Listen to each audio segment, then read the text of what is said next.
it's not perceived, but it's a real problem. Wheat is very expensive, particularly for areas where the climate is not conducive for the production of wheat. But at the same time, the product is very, very popular. So the idea was to try and see what we could do in order to alleviate the problem, or at least to reduce the amount of wheat that could be used. And one of the things that came was actually to try and substitute some of the wheat with locally produced materials. So the concept of solving problem is that if we are removing or reducing the wheat, what is it that we are replacing it with? So the replacement must then be something that is available. If you replace it with something that is scarce, then I think it's not a very good solution. So what we did was we have sweet potatoes again that are readily available, okay? And this was the process of the production of the orange sweet potato flour. So it was produced. Okay, after the production of the sweet potato flour, what we actually substituted the wheat with was the sweet potato as well, flour, as well as the bambara nut flour. I think I'll be indicating to you, I'll be showing you some of those. Okay, that's the potato flour. There, sweet potato. The scientific name is Ipomoea batatas by Linnaeus, the scientist that actually named it. Okay, now the bambara nut is, of course, Vigna subterranea. That's the scientific name. That was the production process, and then that is the product. Okay. Now, you get, the reason we indicated this is that we had, thank you very much. We have a number of variations of these products, okay, and that's how they appear. But when you process them, the internal parts are basically the same. It's the same one color. They're just like that because of the species or varieties. Okay, that is the second one. The third one, of course, unfortunately, I didn't put there. We purchased the actual snowflake flour from the shops. Okay, we didn't we lived very, very far from a place called the Free State where wheat is produced in South Africa. So we decided to get the one that was already done. Okay, sorry.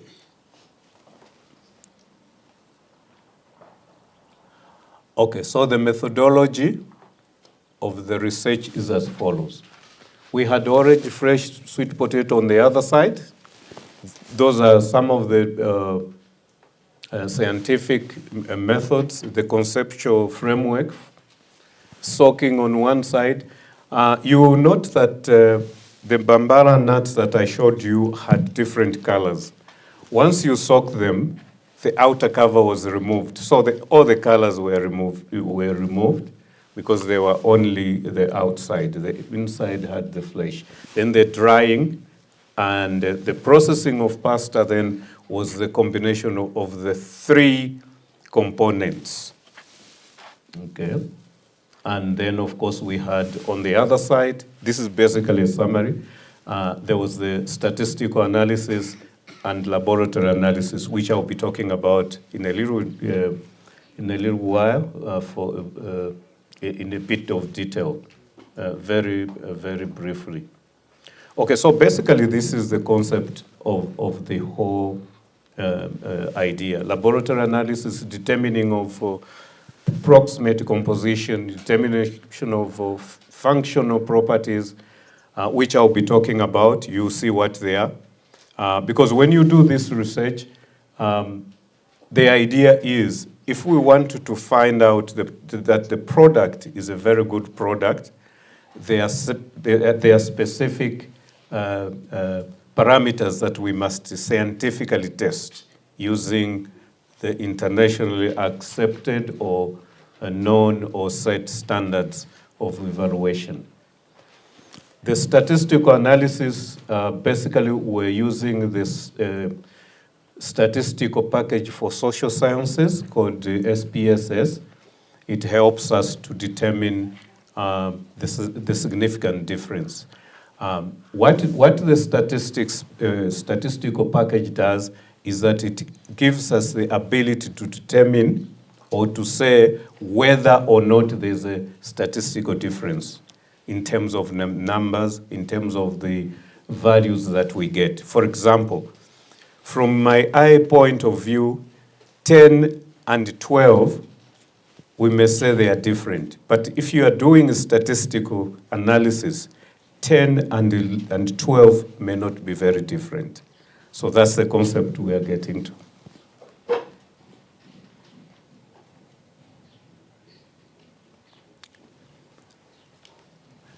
Okay, so the experimental design processed wheat flour, which is basically some semolina, and orange and Bambara groundnuts, pastas, those were the levels.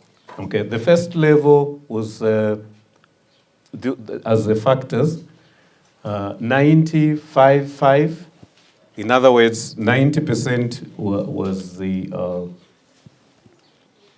wheat, and 5% each of our substitution components, the sweet potato and the Bambara groundnut flour.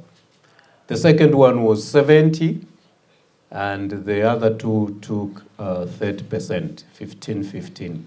And the third one, of course, only half of it was wheat flour, and the other two took another 50%. Okay. Then the control, which is basically, because most of this research, if you are going to deal with something that you are going to subject to whether or not people like it, they have to have a comparison or a reference to something. So the reference then becomes the original. So that's the difference. So basically, this is what is I think it's a very good way of it's one of the established ways of developing products, and it's called the difference test. What you make as a new product, is it very different from the original, or is it not different? So those are some of the things, and I'll give you an example. There was a product that was made before. I'm not sure where it was made, whether it was Canada or... They were trying to compete with Coca-Cola, I think in the 90s, mid-90s or so. And they produced a product. It was called, I don't know if anybody would remember. Was it a cola? Was it cola? Does anybody remember? There was a product, it was called... Okay, but it had a collar at the end somewhere. Now, what had happened is that this product, I want to tell you because where I'm going at this point, the point that I want you to understand is very related to what I'm going to say. Now, what the company had done was they had a lot of difference tests. And the difference tests came out very, very strongly that there was no difference between the Coca-Cola and that particular... Oh, by the way, it was produced by a rich man called Charles Bronson, the one who owns Virgin Cola. Yeah, Virgin Atlantic, so the airline. Yes, now I remember very well. He had an airline, and he had a very, very good model for business. And I'll tell you, I think you need to know. What he said was that in the business world, there are monopolies. Okay? Now, monopolies, it means that they have monopolized the things in the area. And during those years, some of the airlines that had monopoly of routes were the British Airways. And so when this Charles Brownson opened Virgin Atlantic, what he did was everywhere where British Airways flew, he took his plane there. And the departure time was just about maybe 20 minutes, okay, from everywhere. In fact, one strange thing was that I took one of the flights together with my colleague that we worked with. We were going for a conference or something like that somewhere in Europe. And one of the planes was full. So they said, no, there's another flight 20 minutes later, then we'll meet at the airport somewhere. It happened to be British Airways and Virgin Atlantic, 20 minutes difference. Okay, now the point is this. That difference of time did not make much of a difference. So we accepted we could take that flight differently, although we are going to the same place. So the difference tests in food still works very well. And then came the virgin cola, okay? Now what I did, because I was already in food science, I just wanted to prove something, and I was teaching. When you are teaching, sometimes it becomes part of your life.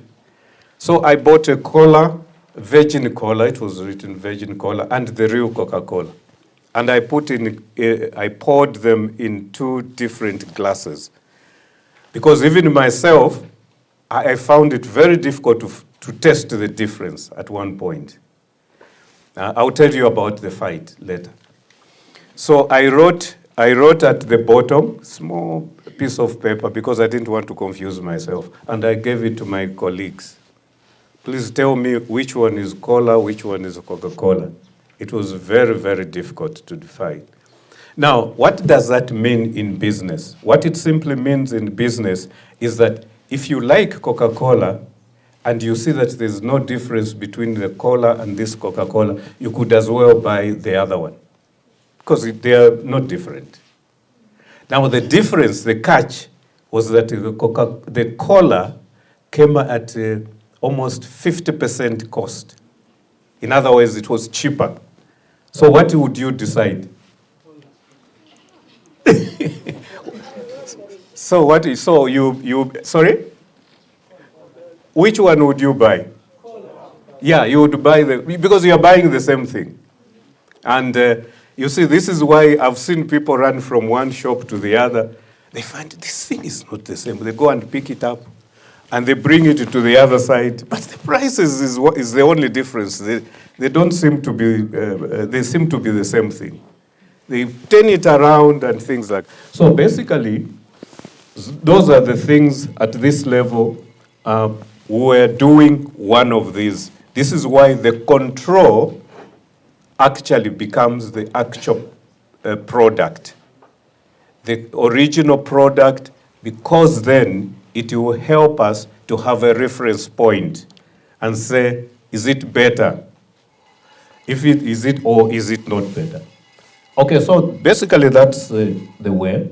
If you look at 100% and 0, that is the control. Okay, so basically, so I should go to the next. Now, the things that we decided to analyze are proximate analysis. Now, when we talk of proximate analysis in food science, it means the moisture, the total ash, that this is the component that remains when you burn all the material.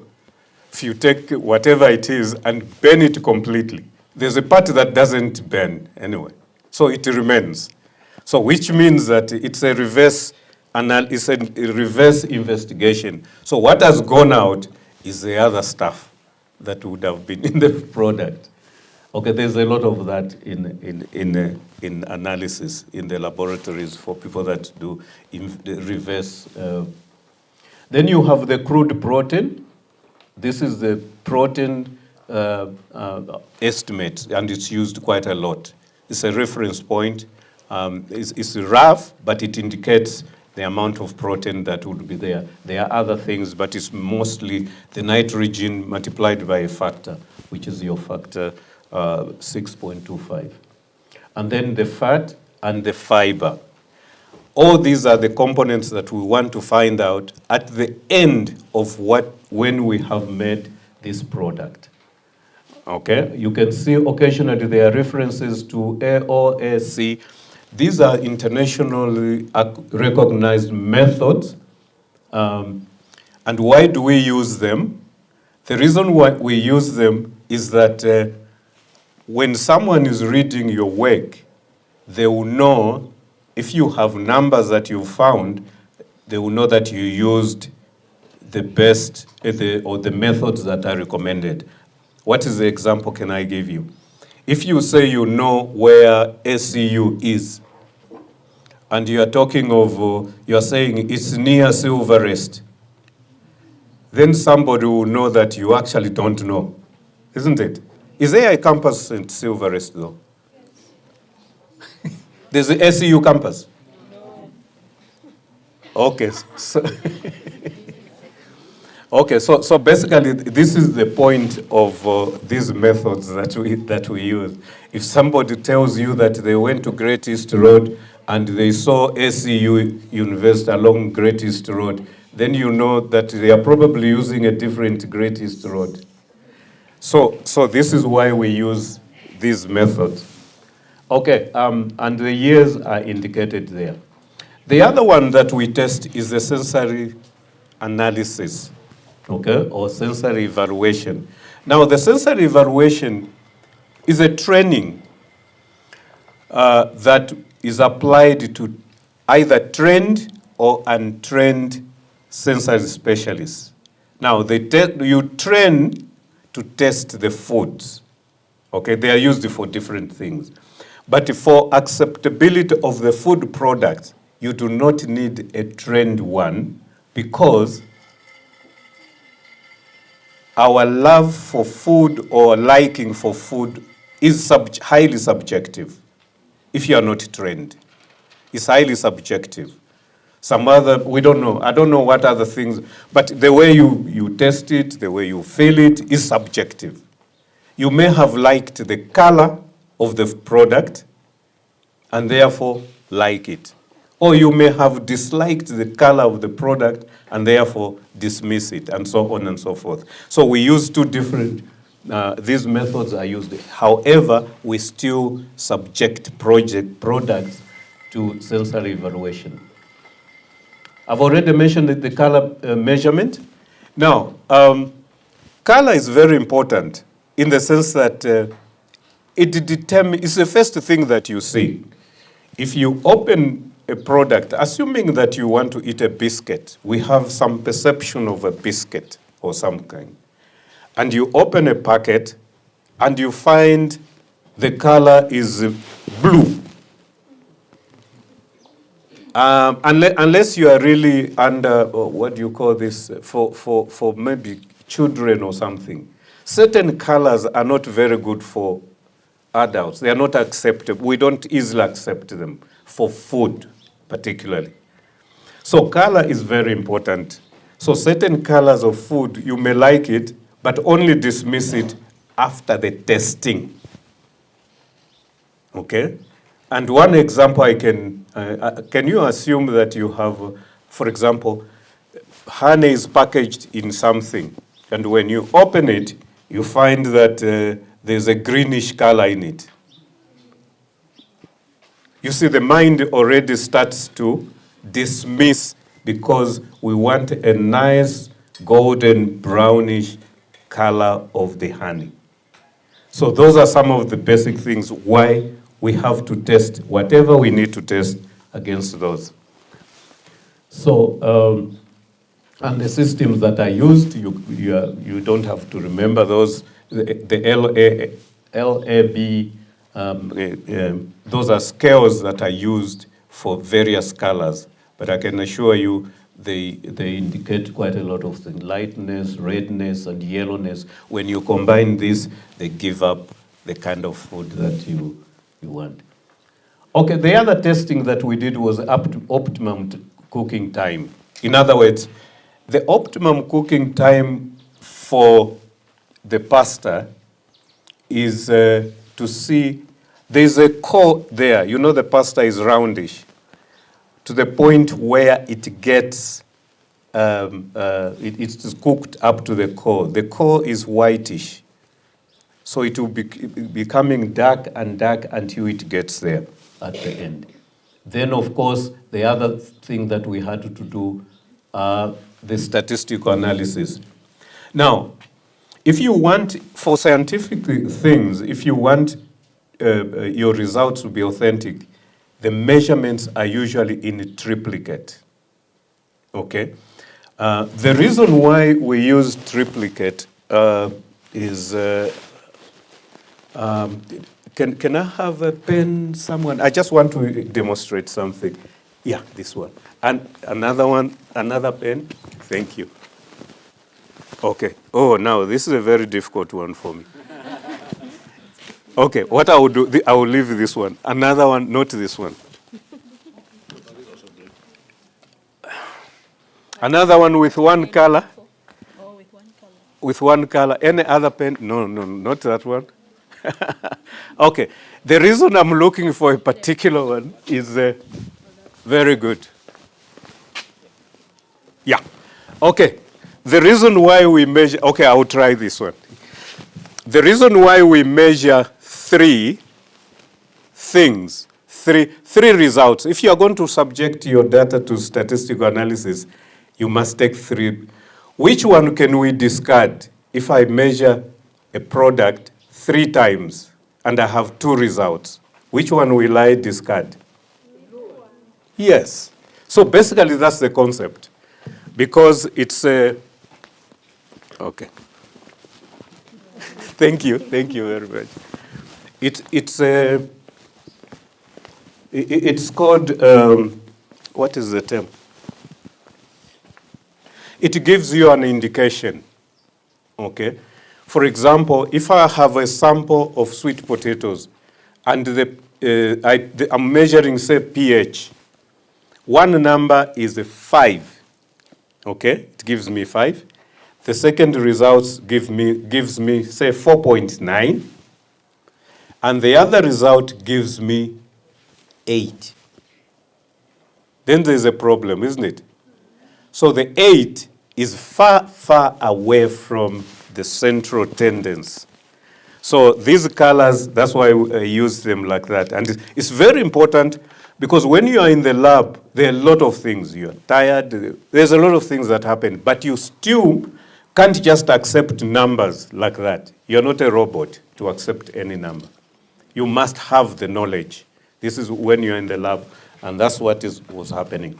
So the analysis we carried out, we used the social science package for statistical analysis. It's called SPSS. Social statistical package for social sciences. Now, this package helps you. There are a lot of things that you do at different levels, okay? It helps you, for example, at certain level to help you which parameters you should not have measured here because they don't contribute much to your objective and things like that. So that's where these things are. Now, the P less than 0.05 is a confidence level. In other words, the results that you get are more than 95% probability. Okay, you have 95% probability, only 5% less. But there are other things that we want to look at that we use even 1%, which means 99% confidence level. Okay, so this product is what we came up with after all this. I'm going to be going through a bit quicker and then indicate to you some of the things.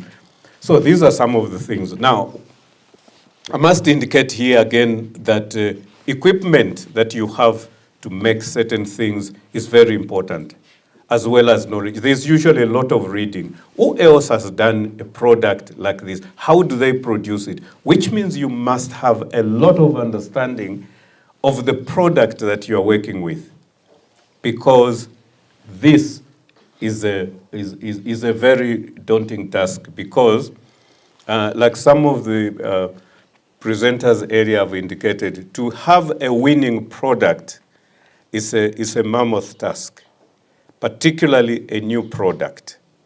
Okay, this is why if you go into the literature, if you start 20 new products, the chances are that you'll end up with maybe only one that might be successfully go into the markets. And I think at the beginning I mentioned about a certain product that I tested, a wine product that was made here. And I realized that they didn't put it through. Did I mention something? Yeah. They didn't put it through the sensory analysis, because in fact, it's not there on the, I'm not surprised that it's not there on the shelves anymore. I've not seen anything like that. So it went off. So you put in so much effort to put it on the shelves, and it doesn't go anywhere. It's a painful process. So basically, these are the things. So you have to be very, very careful in dealing with new food products when you bring new food products. So one of the ways to do, it's an easier way, but it's still very difficult. You have to have products that are there. How do they relate? And you skillfully find something that makes someone to choose your product versus the other one. Okay, I'll be going through very quickly because I don't intend that you are going to understand this. Now, if you see these numbers, they are called moisture composition. Now, and the proximate composition. The number there, which is a plus and minus, is an indication of the variation of the observations that we took from the machine. That gives us so much moisture and so on amongst the three numbers. Now, these numbers are important when anyone looks at them because they indicate something. If you are sucking thumb to put numbers there, something will show. Okay? So then there's a number, a small number at the end. If you read through the line, when the numbers are different, it means there's a significant difference. In other words, the difference is important. Okay, I think those are the things I'll be going through. I don't want to really make you... So there was moisture, ash content, and the fat and the carbohydrates. They were measured out of the new product that was made, okay? And these are the observations, okay? The observation was that the substitution of wheat with these two products increased the moisture level. It increases the moisture level, okay? When you finally dry it, it doesn't dry to the level where it would dry if you have only wheat pasta, okay? So the next one, there are people that found similar results. The other one is that, of course, the moisture affects the texture. How is it coming? Because there was a sensory evaluation. So these are some of the things. Properties that significantly make foods different, and they have certain properties which we can talk about. For example, after adding all these products together, the bulk density of the product actually reduced. Now, the importance of bulk density is that if it is high, it means that your packaging materials will be less. So these are functional properties of food products, and they are important when you deal with large numbers of products. You can imagine somebody that makes millions and millions of tons of a product. So if the bulk density is high, then obviously the packaging materials will be less. Okay. Okay. Now the other one, I will just mention it. This is the oil absorption capacity. In other words, when you cook in oil, usually they normally add oil. Certain products absorb more, and others will absorb less, or something like that. But these affect the taste eventually. Of course, then we measured the vitamins. Okay, vitamins, of course, we know that is very important for growth and development, immune system, and so on. So we measured it. There are those differences. You can see the letters are different. So there's a significant difference. And understandably so. Even though it may have been more or less obvious, but we still have to test it statistically to see whether the difference of what we add, the vitamin A that is coming from the sweet potato, is significantly different. Now, a significant difference means it is important and it contributes significantly. Okay, now the color measurements I gave you already. You don't have to struggle so much to look at those and indicate that. But the importance aspect is that it's acceptability. Food, when you see it, like taste, are very important aspects. Sometimes we buy certain foods unconsciously. Maybe the color is better, it's good. That's the first thing that you see. So you start, it's a process of making a decision to buy or not to buy. Just like the taste. You know fritters, eh? Fritters. You call them fritters? In an area where I live, they used to call them magwinya. That was a local name, and they liked them so much.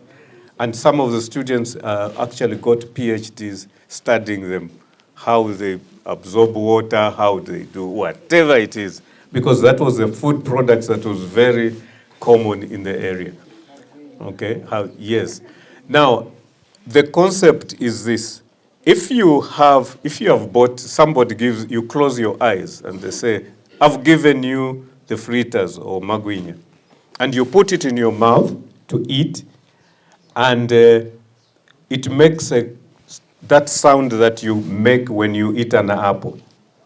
What would you do? You're going to spit it, especially if you are blindfolded. Okay, and they say, here is an apple. Eat it, and you taste like it's magwinya's tactile. You will spit it because there's a conflicting experience of the mind and the real taste. So that's why it's very important. Color, the taste, all these things are very, very important. Okay, now, we still have to do the consumer acceptability tests. Now, these are processes that most of the products that we have go through, believe it or not, because people are going to eat them. You won't believe, in fact, in South Africa, a lot of our students work in what they call the research and development departments. For all these companies that produce anything, they have somebody who is responsible for maintenance of their product and development. What you have, you maintain it, and you carry on developing. Because there's a lot of competition. If your competitor or somebody who competes, they get a product that is exactly like the one you make, then you're competing, because they'll buy the other one anyway. They may even have better packaging, I'm sure if you are very careful, you may have seen or you should be seeing new packaging. Sometimes they will tell you, new packaging, same nice product. You must say that it's still nice, it's still the same, otherwise somebody will start. Yeah, so basically this acceptability, we require that you have at least 75 people test the product under the same environment. Okay, 75 people. If they give you the results, then you have an idea of whether or not it's going to fly or sink. So that's the thing. Now, you can see under the acceptability tests, we have appearance. Now, appearance is just color. Now, we're summarizing those. If it fails the color, then you have a big problem because you must rate them. Then you have your test. If it fails the test, my word, I don't know who's going to eat it. Then you have the mouthfeel. There are certain chocolates, for example. There are a lot of them on the market, but I can tell you they are very different. Very different by way of feeling in the mouth when you eat them. And you can see that people that have gotten used to certain chocolates, they will just go and look for those particular ones. There will be a lot of them. So these are the concepts that are used. Then, of course, the chewiness, the way you chew them. There are those sweets that are made for chewing. There are those that are meant for licking. They are not all for. So you decide which one you want. So those are some of the things. The hardness, the overall acceptability. So the people that you choose, they have to test specific things and rate the numbers. Okay, it's these numbers that came out here. Okay,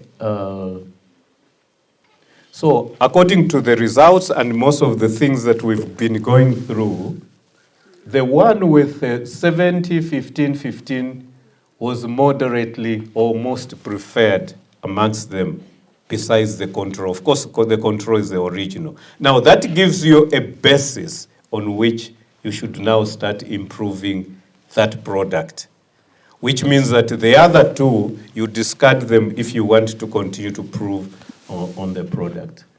Okay, so the general conclusion is that the addition of a composite flour and this one passed affected the time, the cooking quality of pasta, causing an increase in the cooking time. Those are some of the things. I passed them quickly because time was also in one of the things that we were measuring and so on and so forth. Okay. Then the composite flour positively contributed to the increase in proximate composition. In other words, the moisture, but it also increased the protein content, the fiber, fats, and so on. So these are positive aspects that the results show. But that's why at the end, we had to make sure that how do people want it.